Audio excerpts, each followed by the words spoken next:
ပါရှင်ဒါမှ Pro Skin and Aesthetic Clinic ရဲ့ Next Level Beauty Solution ဒုတိယအပတ် Talk Show စီစဉ်ကနေကြိုဆိုလိုက်ပါတယ်ရှင်ဒီစီစဉ်လေးကတော့21ရာစုမှာလူတွေကြုံတွေ့နေရတဲ့အရေးပြားနဲ့အလှပရေးရာကျန်းမာရေးဘူးတူတာနဲ့လူစိတ်ဝင်စားပြီး trend ဖြစ်နေတဲ့အကြောင်းအရာလေးတွေကိုကျွမ်းကျင်တဲ့ဆရာဝန်ကြီးများနဲ့အသေးစိတ်ဆွေးနွေးသွားမယ်စီစဉ်လေးပဲဖြစ်ပါတယ်ရှင်ဆွေးနွေးသွားမယ့်သူကတော့ဒါမှ Pro Skin and Aesthetic Clinic မှာ founder ကျွန်မမလဲလဲထွန်းနဲ့မိကွန်းလေးတွေမြင်မြတ်ပေးသွားမယ့်သူကတော့ရုပ်ရှင်တဲ့ဗီဒီယိုတရုပ်ဆောင်ကိုစီယာမဖြစ်ပြီးတော့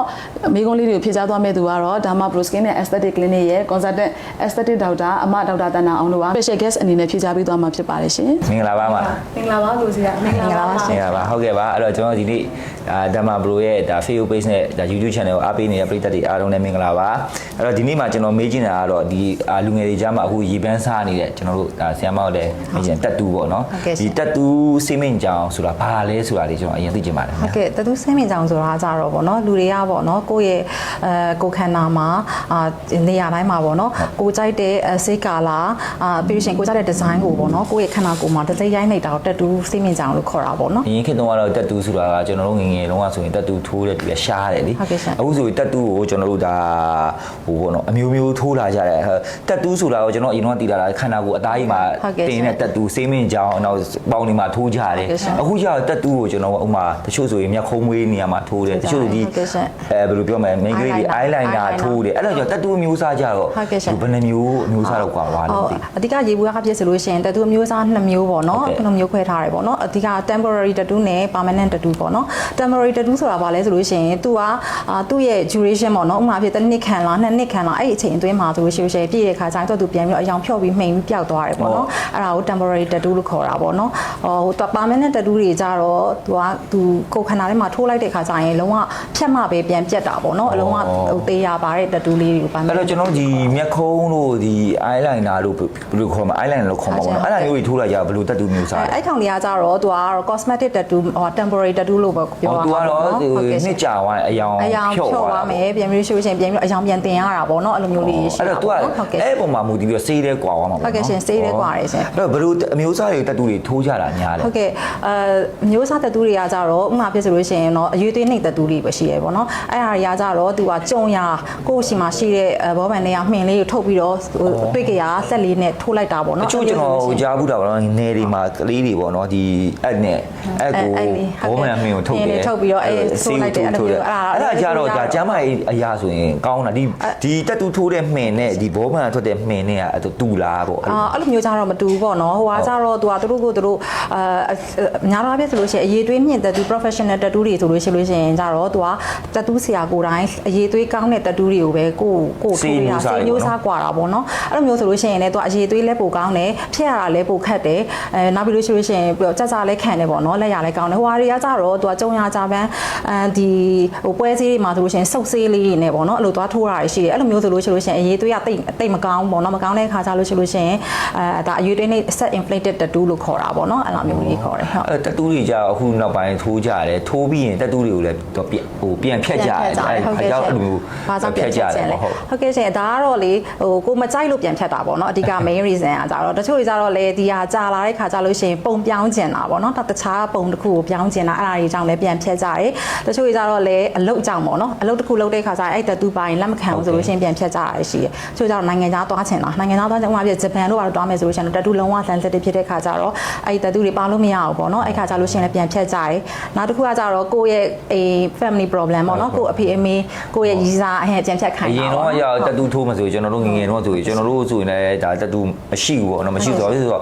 အမှန်တိုင်းမျိုးတော့ထိုးကျင်တယ်တော်ထိုးကျင်တာတက်တူကိုထိုးကျင်တယ်ဆိုတော့ကျွန်တော်အဖိုးဆိုရင်ဒါတက်တူတွေရှိတယ်ခေါင်းတွေမှာလည်းထိုးထားတယ်သူတို့ဟိုကစ်တော့ဆိုသူတို့စုပ်တယ်ပေါ့စုပ်နေတယ်ဒါပေမဲ့ကျွန်တော်ကထိုးကျင်တယ်ပေါ့ဒါပေမဲ့သူပေးမထိုးအခုနကတော့မိသားစုပြောပါတော့ဟာငါတို့ဘာဖြစ်ပြီးမင်းတို့မထိုးနဲ့ဆိုတော့အဲ့လိုရှေးလူကြီးတွေအယူကြတယ်တက်တူထိုးတာကိုဟိုအာမပေးကြဘူးပေါ့နော်အဲ့ဒါအခုကျတော့တက်တူတွေကထိုးတယ်ထိုးပြီးတော့သူဘာဖြစ်လို့ပြန်ဖြတ်တယ်ပေါ့နော်အဲခုနကတော့မကြိုက်လို့အဲ့တော့ဖြတ်တဲ့နီးတွေကဘယ်လိုနီးတွေရှိတယ်ဘယ်လိုဖြတ်ကြလဲပေါ့တက်တူးဖြတ်တဲ့နေရာမှာအကောင်းဆုံးနဲ့ side fan အနည်းဆုံး down time အနည်းဆုံးနဲ့အမြန်ဆုံးဖြတ်နိုင်တဲ့ဟာနေရာကြတော့သူကလေဆာပေါ့နော်လေဆာမှာမှသူကတက်တူးကိုအဓိက emphasize လုပ်ထားတဲ့ဒီ modernize ဖြစ်တဲ့ pico second လေဆာနဲ့ဖြတ်ရင်တော့အကောင်းဆုံးပဲပေါ့နော်တချို့တွေဟုတ်ကဲ့ pico second လေဆာနဲ့ဖြတ်ကျမတို့စေကန်ဒါမှမဟုတ် second မှာဆိုလို့ရှိရင်လည်းဒီလေဆာဆက်ကိုပဲတုံးပြီးတော့ဖြတ်ပြရပါပေါ့နော်တချို့တွေကြတော့လေဒီလမ်းဘေးမှာပေါ့နော်ဟို spa ဆိုင်မှာသွားပြီးတော့အဲ့လိုမျိုးလို့ရှိရင် dermabrasion ဆိုတဲ့အဲ့လိုမျိုးဆက်လေးနဲ့ဖြတ်ကြရတာတွေကမပြတ်ဘူးပေါ့နော်သူတို့ကျတော့ acid တွေနဲ့နီးစက်ရ acid တွေနဲ့သွား အဲ့ဒါကြောင့်လူရဲ့ acid နဲ့ဆိုတော့လူရဲ့အသားရည်တွေအကြီးပြားတဲ့ အဲ့လိုမျိုးဆိုရင်အမာရွက်ကကျင်းတွေကျန်တာပေါ့နော်အဲ့လိုမျိုးလေးရှိရဲနောက်တချို့တွေကျတော့လည်းပြန်ပြီးတော့ဒီတက်တူးအပေါ်မှာပြန်ပြီးတော့ဒီအသားရောင်ဖြစ်အုပ်ပြီးတော့ထိုးတာ အဲ့ဒါကြောင့်ဟုတ်တယ်ကျွန်တော်တခါမြင်မှုတွေတက်တော်မှာလေတက်တူးကိုသူကအသားရောင်ဆေးနဲ့ထိုးလိုက်တော့အဲ့ဒါကြတော့ဟိုဘလို့ပုံမှန်ပြောက်လာဒါမှမဟုတ်သူကတတူးရကြီးပဲပြန်ဖြစ်နေမှာပေါ့ဟုတ်ပုံမှန်ဆိုလို့ရှိရင်တော့ကျမတို့အဲ့ဒါတော့အာမပေးဘူးဘာဖြစ်လို့လဲဆိုလို့ရှိရင်ဒီကောင်အဲ့လိုမျိုးထိုးလိုက်တဲ့ခါကျလို့ရှိရင်တက်တူးကနှစ်ထပ်ဖြစ်သွားပြီနှစ်ထပ်ဖြစ်သွားတဲ့ခါအဲ့ချိန်ကျမှမပြတ်ဘူးဆိုလို့ရှိရင်ကျမတို့ရှိပြန်လာတယ်ပြန်လာတဲ့ခါကျလို့ရှိရင်ကျမတို့နှစ်ခါပြန်အကျဉ်းရေးပုံများသွားတယ်အကျဉ်းနှစ်ထပ်ဖြတ်ရတယ်လို့ဖြစ်သွားဒီအသားရောင်ကလည်းသူကညီဖို့ဆိုတာခက်ခဲတယ်အသားရောင်ဆိုအမြဲတမ်းပြောင်းကျွန်တော်နေဘူးလဲသွားမယ်နေအိတ်ထဲသွားတာပြီနေဘူးလဲသွားတာပြီအသားရောင်အမြဲတမ်း skin ကပြောင်းနေအဲ့တော့ဥမာကိုယ့်အသားရဒီရောင်ဖြစ်နေတယ်ဒါပေမဲ့ကိုကကန်းကြီးသွားလိုက်လို့အသားပြောင်းသွားဆိုဒီတက်တူကြီးကမပြောင်းသွားဘူးဒီမပြောင်းတော့အယောင်ကြီးကကွဲနေတယ်ဆိုအဲ့ဒါကြီးကတော့တိတ်ပြောတော့ပြောရှင်လေပေါ့နော်သူချို့တွေကြတော့လေအသားရောင်ပြင်ပေါ့အဖြူရောင်တွေပေါ့ပြန်အုပ်ထိုးကြတယ်အဲ့လိုမျိုးကျွန်မပြောချင်တာကတော့ကျွန်တော်တို့ဒီလေဆာဆက်ဆိုလို့ရှိရင်အယောင်တွေကအကုန်လုံးရောင်အကုန်လုံးမပြတ်ဘူးပေါ့နော်ဒီအသားရောင်လို့အဖြူရောင်လို့ဆိုလို့ရှိရင်ဖြစ်ရခက်တယ်ပြီးလို့ရှိရင်အဝါရောင်တွေပေါ့အဲ့လိုမျိုးဆိုလို့ရှိရင်အနုမြူရောင်တွေဆိုလုံးဝမပြတ်ဘူးပေါ့နော်အဲ့လိုမျိုးအယောင်ပေါ်မှာဒီရဲ့အနုမြူတွေထိုးကြရရှိတယ်အဲ့မျိုးဆိုတော့လုံးဝမပြတ်ဘူးရှင်အဲ့ဒါဆိုရင်ဒီတက်တူကိုဖြတ်တယ်ဆိုရင်ဥမာဆရာမဒီဓမ္မဘရိုစီကမှာဆိုရင်ပီကိုစင်နဲ့ဖြတ်မယ်ဆိုရင်ဒီလိုအနက်ရောင်တို့အနီရောင်လို့ရှိမှာပေါ့နော်တချို့ဆိုထိုးတာများတယ်လို့အနက်ထိုးတာများတယ်အနီထိုးတာများတယ်ဆိုအဲ့လိုမျိုးအယောင်လေးထိုးထားတဲ့တက်တူကြတော့ဟိုအချိန်ကြီးဘယ်လောက်ဆိုပြတ်သွားနိုင်လဲအချိန်နဲ့ပြတ်လားဟုတ်ကဲ့ဒါကတော့တစ်ချိန်နဲ့ပြတ်တဲ့တက်တူတွေရှိရရှင်အဲ့ဒါတွေကဆိုလမ်းဘေးမှာတစ်ချိန်နဲ့ပြတ်တယ်ရှင်ဥမာပြဆိုလို့ရှိရင်လမ်းဘေးမှာပေါ့နော်စုပ်ဆေးတွေနဲ့ပွဲစည်းတန်းတွေမှာတော့ထိုးတယ်စုပ်ဆေးတွေတက်တူတွေဖြော့လေးထိုးထားတယ်ဆိုလို့ရှိရင်တစ်ချိန်နဲ့ပြတ်တယ်အဲ့ဒါတွေကတော့ကျွန်တော်တို့ဒီမှာစိတ်ကမှာပြတ်တယ်မင်းနဲ့ထိုးနေပြတ်နိုင်တယ်ပေါ့မင်းကဘောဘက်မင်းနဲ့ဆိုရင်မပြတ်ဘူးဘောဘက်မင်းကဖြတ်ရခက်တဲ့ထဲမှာပါတယ်ဆိုတော့ပေါ့နော်အဲ့လိုမျိုးဘောဘက်မင်းနေဆိုလို့ရှိရင်တော့သူကလွယ်တကူရပေမဲ့လေသူကအရွေးတွင်းနှိမ့်ပေမဲ့လေဒီကောင်ဖြတ်လို့ခက်တယ်နော်ခက်တယ်ရမွေဈေးပေါ့နော်အဲ့လိုမျိုးဟာမျိုးဆိုလဲသူကညံတယ်ပေါ့နော်ဖြတ်ပြက်လို့ညံတယ်ပေါ့နော်အဲ့လိုမျိုးရှိရဲတစ်ချိန်နဲ့များတော့အဖြစ်ဆိုလို့ရှိရင်တော့အချိန်ရတော့ပေါ့နော်တက်သူဖြတ်တဲ့အခါမှာသူ့ရဲ့စေးသားရဲ့စေးသားအထူအပါရဲ့ပြီးလို့ရှိရင်စေးသားအမျိုးအစားရဲ့ပြီးလို့ရှိရင်သူ့ရဲ့ site ပေါ့နော်အဲ့ပေါ်မှာမူတည်ပြီးတော့ကျွန်တော်တို့အချိန်ရလိုတယ်ပေါ့အဲ့ဒါဆိုရင်ဆရာမဒီတက်တူဒီဖြတ်လိုက်တဲ့ဆိုရင်ငကို skin တိုင်းဟိုမှာကျွန်တော်တို့ဒါဆိုရင်မထိုးထားဘူးပေါ့နော်မထိုးထားဆိုဒီလို skin တိုင်းပြန်ဖြစ်သွားနိုင်တာအပြည့်ဖြစ်သွားနိုင်တယ်ဆိုမှတက်တူထိုးထားတယ်ဖြတ်လိုက်တဲ့အချိန်မှာဒီလေဆာနဲ့ဖြတ်လိုက်တဲ့အတွက်ဟိုတို့အမာယုတာမျိုးဒါမျိုးလေဆာလို့အကွက်လေးများကြံခဲ့နိုင်တာအဲ့ဒါလေးလည်းသိတယ်အဲ့ဒါတွေကတော့အချိန်ကြီးပေါ်မှာလည်းမှုတည်ရပေါ့နော်သူ့ရဲ့ခုနကအမပြောသလိုပဲပေါ့နော်အချိန်ကြီးများဖြတ်တယ်ဆိုလို့ရှိရင်တော့ဒဏ်ရာများကြံတဲ့အတွက်ကြောင့်အမာရွတ်ကြံနိုင်တယ်ပေါ့နော်နောက်တစ်ခုကကြတော့အဲ့လိုတစ်ချိန်နဲ့ခက်တခါတစ်ချိန်အလွန်ဆုံးပေါ့နော်နှစ်ချိန်သုံးချိန်လောက်နဲ့ပြတ်သွားတယ်ဆိုလို့ရှိရင်တော့အမာရွတ်ငကို normal skin အတိုင်းကိုပြန်ဖြစ်တယ်တချို့တွေဆိုလို့ရှိရင်စေတာအရန်ထူတယ်အရန်ထူတဲ့ခါကျတော့စေတာကသူတို့အချိန်ကြီးလည်းအများကြီးလိုတယ်လိုတဲ့ခါကျလို့ရှိရင်အမတို့ကအချိန်ကြီးအများကြီးဖြတ်တယ်ပေါ့နော်ဖြတ်ပြီးသွားတဲ့ခါကျရင်အဲ့နေရာမှာစေတာတွေပြတ်သွားရင်တော့မှအရာပေါ့နည်းနည်းဒီ skin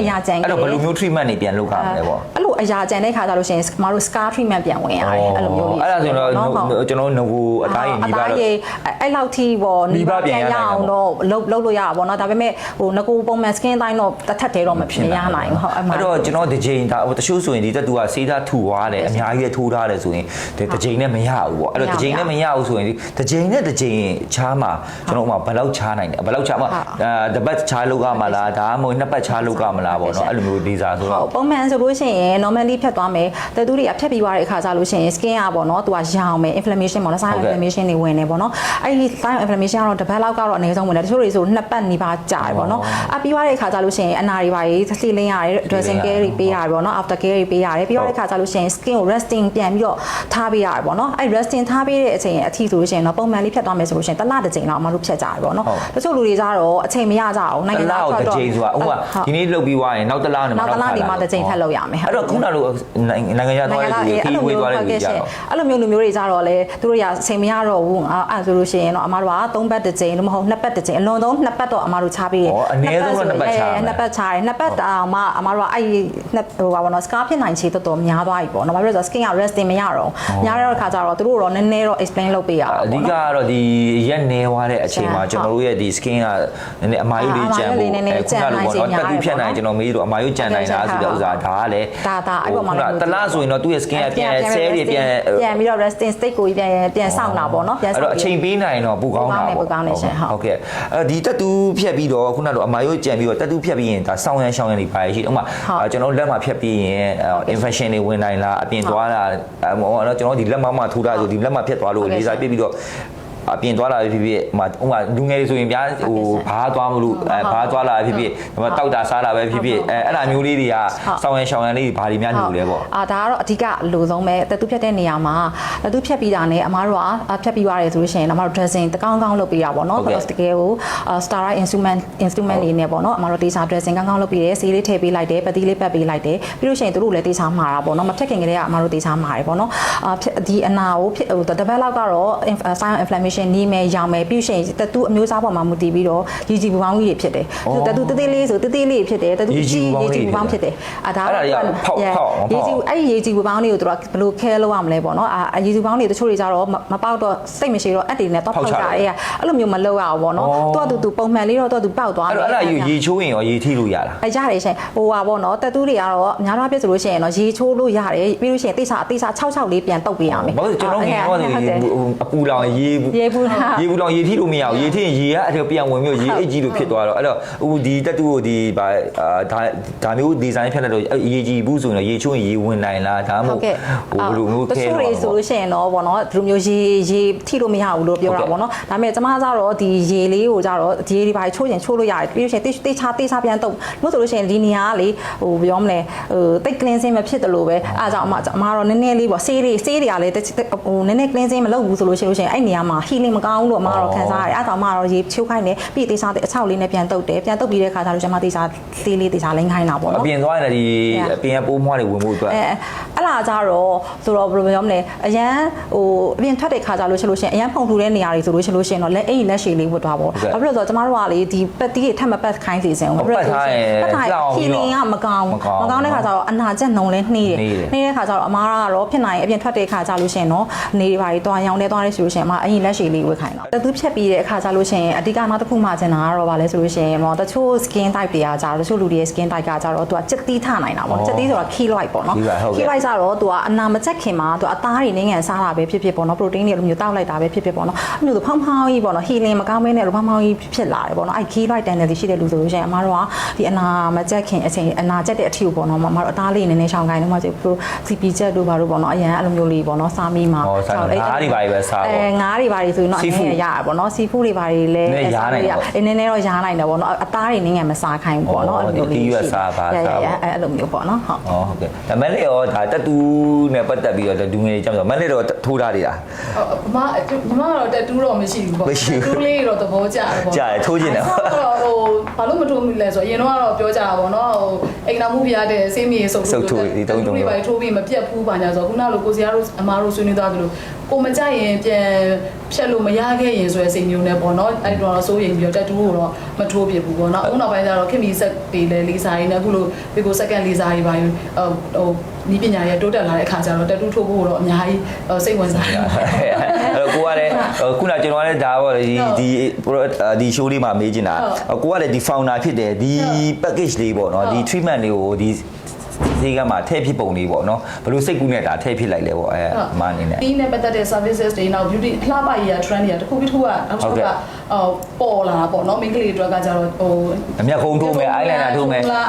eyeliner ထိုးမလား lip coloring လုပ်မလားပေါ့ဒါပေမဲ့မျက်ခုံးတချို့ကြောင့်ထိုးပြီးရင်တင့်သွားတာလို့ပြန်ဖြတ်ထားရှင်တာလို့ပြန်ပြောင်းကျင်တာလို့ရှိတယ်လေနှခမ်းအယောင်ပြောင်းကျင်တာလို့အဲ့ဒါအဲ့ခါကျတော့ဟိုမျက်ခုံးပွေးကိုပြန်ဖြတ်ကျင်ကြတယ်ပေါ့နော်ပြန်ဖြတ်ကျင်တဲ့ခါကျတော့ဒီဟိုတတူးဟိုလေစာနဲ့တတူးဖြတ်တဲ့ဟာလေးကမိန်းကလေးအတွက်ကကြတော့ဒီယာကြီးတောက်လျှောက်ကြီးရှိနေတာသူတို့အတွက်ကတော့စိတ်ထဲမှာဟိုဒီအလှပနဲ့ပတ်သက်ပြီးတော့တခုခုပြန်ပြင်လို့မရဘူးပြန်ပြင်လို့မရဘူးဆိုတဲ့စိတ်မျိုးတွေဝင်နေတာပေါ့နော်နောက်တချို့ဆိုလို့ရှိရင်လည်းအဲ့လိုမျိုးပေါ့ဟုတ်လားအမပြပြသွားခဲ့သလိုပေါ့နော်ဆေးဟိုစုံဆေးတို့ပေါ်ပင်ဆေးတို့နိုင်လူငယ်တွေကအဲ့လိုထိုးထားတယ်ပေါ့နော်နောက်လုပ်ငန်းခွင်တွေပိုင်းဝင်တော့မယ်ဆိုလို့ရှိရင်သူတို့အတွက်ကဒါလေးကဟိုအားနည်းချက်တစ်ခုလိုလည်းဖြစ်ပြီးတော့ဖြစ်နေတဲ့ခါမျိုးလေးကြားလို့ရှိရင်တတူးကိုဖြတ်ချင်ကြတော့စုံစမ်းကြတယ်ပေါ့နော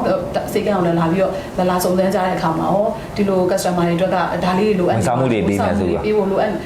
်သူတို့လည်းဒါလေးပြီးလိုက်လို့ရှိရင်ပို့ပြီးတော့အဆင်ပြေသွားမှာပါလားဆိုပြီးတော့ဒီ service လေးပါဒီတတူးဖြတ်တဲ့ service လေးပါထည့်လိုက်တာဒါပဲပြောဒီတတူးဖြတ်တယ်ဆိုတာလူတွေထင်တာကတော့ကျွန်တော်တို့ခုနပြောသလိုပေါ့တတူးတွေထိုးတဲ့လူတွေပဲဒီအယုတ်ကြီးတွေထိုးတဲ့လူတွေပဲဖြတ်တယ်လို့ဒါထင်နေမယ်အခုကျမှဒါဆီယာမတို့မလဲလို့ရှင်းပြရဲဆိုတာဒီအယုတ်ကြီးတွေပဲမဟုတ်ဘူးခုနလိုမိန်းက လေးတွေတို့ eyeliner လို့မျက်ခုံးမွေးကောက်အခုဆိုခက်စားတဲ့နှခမ်းတွေအောင်စိုးကြတယ်တချို့ကြတော့ကိုကလူတွေဆိုတာရှိတယ်လေလူလိုနမ်းမလိုက်နိုင်